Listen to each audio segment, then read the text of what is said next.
Hey everybody, I'm Jennifer Treadway. Some of you I know, some of you I don't know. If you do know me, then you know that um, tech is not necessarily my number one skill set. So if things go wrong, let's just assume that I'm the problem because I usually am. Are you seeing what I'm putting down? We Okay, are. good. That Okay. flawless. Oh, wait. Here's what That's what we're missing. Y'all missed it. The in person, I had a full costume. So unfortunately, you're missing out on that. But you're here and we're glad to have you. Thanks for being here. Welcome aboard. We're going to talk about some habits that might keep your course on course. And as I told the group last night, I don't know that I have anything groundbreaking. I have no new exciting tips, probably nothing that's brand new to you. But I'm hoping that maybe I've got some specifics that you haven't considered. And then I'm also going to make you do some work. So I can't see anything on my screen except for my presentation. So, Sarah, I'm going to need your help because I am going to be calling on people because this is an interactive situation. I found out that my tips and tricks were really awesome. But last night, when I would call on people and ask for them to give me their ideas, that's when the real good stuff happened. So, let's dive in and talk about some tips. So this is Ahoy. Welcome. You're captains of your own ship. When Sarah told me that the theme was going to be a cruise theme, I got real excited because I do love a theme. So you're going to see that threaded through this entire thing. So I'm going to give you 7 habits, and each at the end of each habit, I'm going to call on somebody and ask them to give me some ideas that maybe they're kicking around or something that they've tried that was really useful. So, up to the first one, we've got chart your course and stay on the lookout. Successful adjuncts plan ahead before the semester begins. Think about mapping out your syllabus, major assignments, due dates. A clear course map helps both you and your students avoid getting lost at sea. So here are just two like specifics in regards to this habit. Before each semester, I get a paper calendar because I'm old, so I like things on paper. And I put all my assignments on little sticky notes, lay it all out because visually looking at how the assignments and the units, modules are going to flow, that tickles my brain in a special way that helps me to really see the big picture. And also, I find that a weekly routine really helps me. So I pick one day a week, and on that day, I'm going to block off some time in my schedule. I'm going to scan the grade book and then make a concentrated effort to have a touch point with any student that looks like they may be struggling. Sometime before I would do that, before I would schedule it, I'm like, oh, yeah, I'm going to do that this week. And then it would get pushed to the bottom of my to-do list. So now I actually add it onto my schedule. Sometimes it can the last sentence, like spotting icebergs before they hit. So now I'm going to open it up. Sarah, I can't see any participants. So would you randomly call on your favorite person besides me? And I'm going to ask them to please share a planning or progress monitoring strategy that works for them. How about Christina Prosnak? Christina Prosnak, one of my favorites. Hello. I'm first. Okay. Let me see. A roadmap for students. I try to put one, I guess in the first week, I kind of give them an idea of the different essays that we're gonna have and how many weeks those are gonna take. So I know a lot of the feedback I got from students was getting an idea of how long it's gonna take me. So one thing, to complete an essay, one thing I was thinking of doing for this semester is kind of giving them a better idea of that and sort of breaking down each week as I go and giving them sort of little goals. So like for this week, we're going to be doing the rough draft and you're only going to have 3 weeks for this whole essay. So maybe just giving them an idea of like, you need a 6-page essay. Let's get 2 pages done this first week. Something like that to kind of give them a better idea to manage their time. Because I think that's what a lot of them, at least for my classes, seem to struggle with. Like, I know that's the deadline, but now it's here. Mm-hmm. So yeah, that's my thought. Awesome. That's a great one. I think the clear deadlines, clearly laying out this is what's going to be happening every single week. I think that's really helpful for students. Big fan. Thank you, Christina. Next up, we're going to go to habit number 2, drop anchor in a tidy LMS. So I hope you're familiar with my courses. If you're not, then you are about to be in for a big old treat for yourself. You want to keep your content organized like a tidy cabin, easy to find, labeled clearly, extra life jackets, extra resources, stowed neatly in the modules. So, and I call these, because I'm so clever, pro tip from the poop deck, by the way. Using a predictable format every week, I find is really helpful for students. I teach theater a lot, so I have a lot of like imagery and videos and artsy stuff, but keeping each week looking similar, you're going to have your funky graphic, but then you're going to have, here's what the week looks like. Here are resources. So videos that I've made about work that we're talking about, or extra YouTube links that they can click on to enhance their knowledge. And then they're going to have the assignments down on the bottom. So every single week it's going to look predictable. And I think that that can help students kind of like stay on track. One feature that I did not know about until a couple of years ago, and maybe this will be new to you too, I didn't know until a few years ago that you could switch the role, so that in the settings you can switch your role to see it exactly how it's going to look for students, and it's not always the same. So I thought I had things formatted and laid out really nicely, and then when I was shown how to switch role to student, it didn't look nearly as nice. So I toggle back and forth between the instructor view and the student view just to make sure that it's looking exactly the way that I want it to. Okay, so now we're on for time for you to do some work. Captain's log. How do you keep your course in tip-top shape? Sarah, would you mind randomly selecting another contestant? Can't even be random about it. I'm going to be Randy about it. Randy Hollifield. Awesome. Randy, talk to Hello, us. can you hear me? Yes. Okay, great. Yeah, I try to keep all of my everything laid out pretty much in a fashion where students can understand what's going on. I try not to go off course each week. I try to keep everything kind of looking the same. So I try to keep everything organized, and I usually have my course planned out from the very beginning to the very end. So in the syllabus, it'll tell you, okay, week 1, this is what you'll do, and this is the due date, and it's all the way through week 16. I'm not used to saying week 16 because this is the only school I teach 16-week courses at. It's usually 14 or 8 where I teach, but yeah, I let them know that so there's no surprises, and they know, okay, in week 2 or week 3, and I always have the dates laid out there too, so they know, okay, what is week 2 or what's week 3? Maybe they don't know that.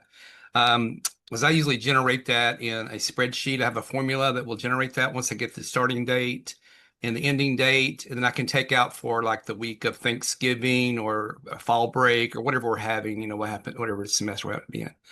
And I usually keep everything laid out like that. Then I'll have a header at the top of each, like, okay, assignments and all the assignments, and then a discussion board, and then supplements, whatever supplements we have, so that they can kind of follow along and understand where they're at in case they kind of maybe get a little bit lost. But that's what I try to do in each module each week for the course. Awesome. Sounds like organization is really important to you. So I'm a big fan of that too. Love that. And I got to have all my weeks all done beforehand too, or I get nervous. So I hear you on that. Thank you for sharing that. Next up, we're going to go to habit number 3, communicate like a cruise director. Check your emails regularly, respond promptly, but don't be afraid to set boundaries too. Think of yourself as the cruise director, visible, approachable, and able to calm stormy waters with a reassuring message. So I have a caveat there. I feel really passionately about communicating with students early, often, as much as possible. But I am not a smart person. And up until a few years ago, if I woke up to get a drink of water at 2:30 in the morning, I would check my email. And if a student had sent me a question, I would respond at 2:30 in the morning. I was on my computer all weekend long, just in case a student needed assistance with something. That was not a smart move. Now that am working on trying to set those boundaries, I've let students know I don't check email on the weekends, and I don't check email after 5 p.m. And I haven't had any pushback from students. So if you feel like you need to give that extra time and effort, I mean, maybe you do, but also boundaries are not a bad thing. But here are some pro tips that might assist you in other areas of communication. How about a weekly Monday message with reminders and encouragement? So one of the adjuncts that we have working for us who's absolutely fabulous is Rusty Roberson, and he is a big fan of using that course announcement feature to stay connected with students. So if you're dipping into his course, you're seeing that he is posting announcements every couple days just to keep students on track, make sure they know what's happening, give them just kind of generic course-wide feedback on some stuff that maybe he's noticing happening in the assignments or discussion forums. And that is a really great way to stay connected with students. And then another instructor that we have, Gabriel Alshier, has an intro video that you watch the intro video and then there's a graded assignment attached to it. And I thought that was just a fabulous idea. I had been making intro videos the whole time. And you know how many students have watched my intro videos in the last 5 years? I don't know, 3. They wouldn't watch it. And I spent a lot of time on it because I'm going to put graphics and I'm going to make it pretty, and no one was watching it. And then students would have questions that I had answered in the intro videos, but they never watched the intro video. So I tried a new thing this summer where you couldn't see the rest of the course until you watched the intro video. So I'm a big fan of that. And all those little niggling questions that I answer in the intro video, I didn't get those over the summer. So another thing to consider. Your turn. What's a communication habit that helps your students feel supported? Sarah, who are we calling on? I'm wondering what Dr. Turk does. I know that she's got a lot of student questions all the time, teaching both for us and at her full-time school. Yeah. I do answer emails in the evenings and the weekends because I'm adjunct and a lot of times that's when I can. I also point out to them that email is better than sending me messages through the course because I can answer emails from my phone and going through the course means logging in. But I use the announcement as well. And my responses to their homeworks. I try to make responses personally to each of their homeworks as well. But what I really love is being able to send the warnings and the kudos. I'm really glad that we now get the kudos that we can send. Mm-hmm. Great. I particularly love when you were talking about how this is how you prefer students to communicate with you. So I'm big on email too. So my courses, if I'm on my phone and I'm out in meetings, but I'm in between a meeting, maybe I don't have my laptop, students know that they're going to get a quicker response from me if you email me. And so letting students know what your preference is, I think that's a great pro tip. Thank you for sharing. Okay, we're moving on to habit number 4, add a splash of personality. Bring your authentic self to your teaching. Students connect best with instructors who are approachable and real. Don't be afraid to toss in some fun facts, corny jokes, or themed discussion posts. It's your cruise. Make it memorable. So here are 2 specific things that I wanted to talk about. Share your quirks in your intro videos. Let students know you're a real and fascinating person because you are. I was talking last night to the group in person that I don't know anything about philosophy. And I've never thought that I was a person who cared about philosophy. But I've been watching Eric Williamson's videos, and he teaches philosophy and religion here for us. And I am entertained and interested and then want to find out more. And that's just the hallmark of somebody who can really grab you. And it's because he keeps them fun and he keeps them flowing. And you really get to see his personality shine through. So don't be afraid to let that happen. Think about using fun discussion starters, like what TV character would ace this class? When I ask questions in my discussion forums for a theater appreciation class, and I talk about the 4 different types of theater stages and which one you think is most effective, I get some very wonderful paragraphs that AI have written for me. But when I ask questions like in the section on musical theater, okay, you have to write a musical based on your life. What's going to be the title? And who's going to be the actor that's going to play you? Then students get really excited to have those kinds of discussion questions. If you can relate things to things in their lives that they care about, then maybe that can hook them into caring a little bit more about what it is that you're trying to teach them. Captain's log. How do you balance fun and flexibility in your class? Sarah, who are we going to talk to? You're muted, Sarah. Of course I am. Trying to behave myself. I am really curious to know how this is handled in classes that may not look fun from the outside, but require there to be that level of engagement and also the flexibility. So I'm going to call on Nick Roberts. Nick teaches business courses for us, and I know he brings a lot of his personal story into class too. So I'm curious. Hey, Sarah. Yeah, I think with business, the nice thing is just sort of the current flow of events and circumstances. So what I like to do is whatever is relevant, whether it's sort of interest rates or whatever concepts we may be learning, we'll tie it into what's happening, or historical events, like the Great Recession and financial crisis. So I think that creates engagement and some real interest in the concepts and topics.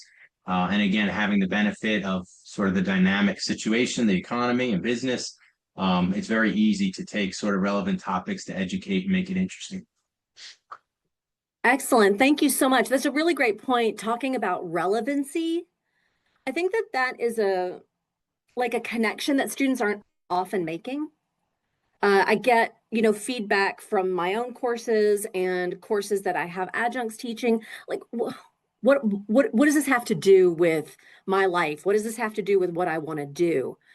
And I think that maybe I certainly could be better. Maybe other people could be better at really helping them connect those dots in ways that I think are just apparent, but maybe they're not as apparent to somebody who doesn't do theater all the time. So really kind of pointing out the relevancy. This is why this is important today. This is why this is going to be important for you tomorrow. I think that's a really great tip. Thank you for sharing. Okay, next up is going to be habit number 5, lifeboats at the ready. Provide support resources early and often. Remind students about tutoring, counseling, tech help, or accommodations. Great adjuncts don't just teach. They also point passengers to safety when the seas get rough. Here are a couple things to talk about. Include tutoring and counseling links whenever it makes sense. One of our adjuncts, Brandon Ward, has an exhaustive course resources list in his course home. All of these extra resources that students can go to when they need a little extra help, or if they just want to learn a little bit more. Things that aren't necessarily covered in class, but Brandon thinks that students might find interesting. Also, consider asking if the Student Success Center could drop into your class. Even if it's an online class, the Student Success Center would be happy to investigate ways that they can partner with you to help the students be more successful. Captain's Log. What's one way you support your students or get support yourselves? Sarah? I'm wondering what Brown does. Brown's been supporting students for a long time. Talk to us, Brown. Yeah. I was unmuting. Thank you. And of course, all y'all know my real name is Charlie Brown, so I'll hold him up like that. So I was thinking about that. I obviously always include that in my syllabus, and I do that. I've worked with students with issues, many times over the years. So that that's always something I try to do. I work a couple of things that I think work for my type of class, IT oriented classes. We will sit there and say, okay, here is a question. Okay. And while they're working it, I usually have a forum set up, and they can go into the forum and they can post a question and say, what does it mean to do that? Now, instead of me immediately answering that question, I try to get them to share within the class. So I get the class to give you an idea. So we, and then of course I tack on after that, but that seems to work out. That kind of helps people understand what's going on, gives them some ideas of ways to, get assistance and stuff like that. But that's sort of my viewpoint anyway. That's awesome. That is a great example. I remember when I was back in undergrad and I had to take a science class.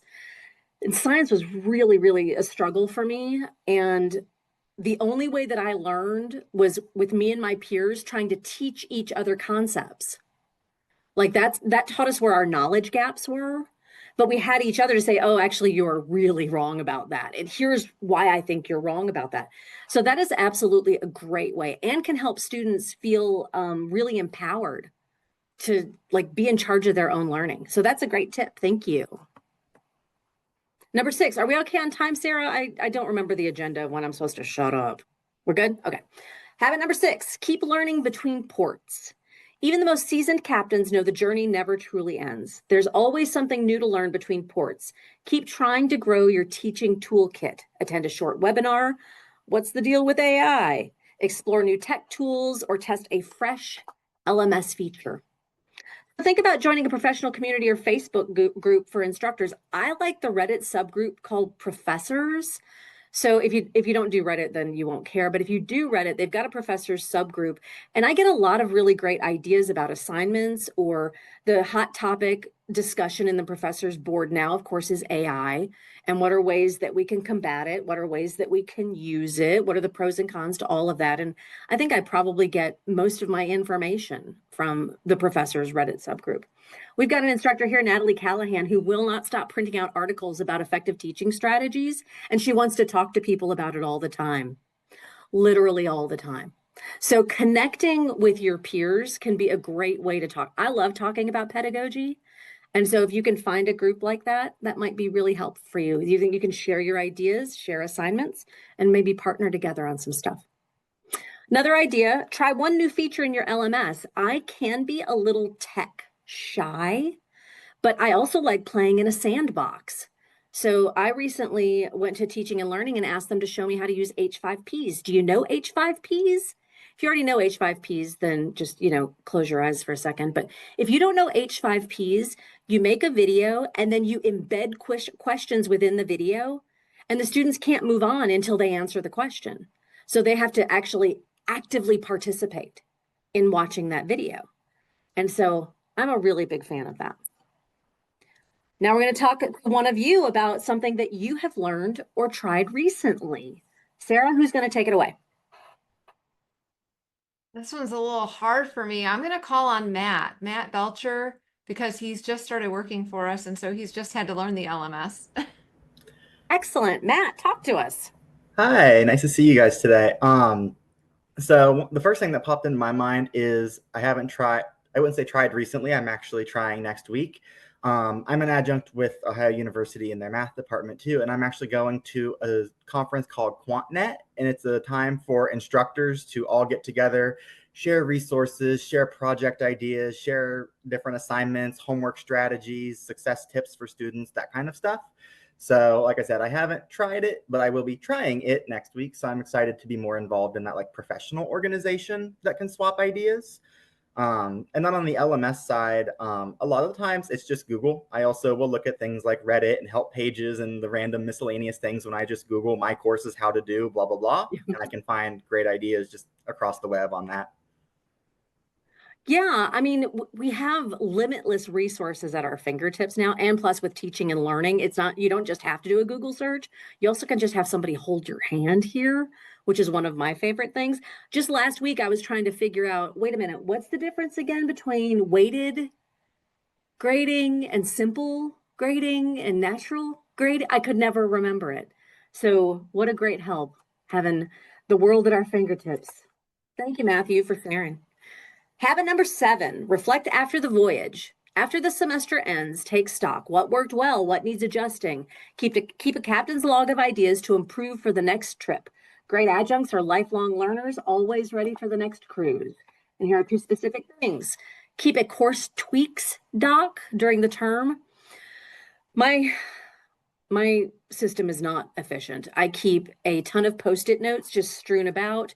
And I also sometimes will create just hidden assignments so I can just kind of play around a little bit in a course. And then I also sometimes just say, oh, I'm not going to forget that. I'm going to remember that assignment didn't work in that week. I won't forget. And then I forget. So if you're me, don't rely on a stellar memory. Yours might be okay. And then also, once the next course shell is updated, if you're teaching the same class the next semester, then maybe you want to go ahead and start working on that as soon as you can to go ahead and make those changes if it's something that you want to tweak moving forward. So this is going to be our last captain's log. What's something you've improved in your course over time? Sarah, who's the lucky victim? It's Tiffany. I want to shout out Tiffany because she's prepping some classes for us that she's taught at other institutions. And I know she's doing a lot of this right now. Great. Tiffany, tell us something.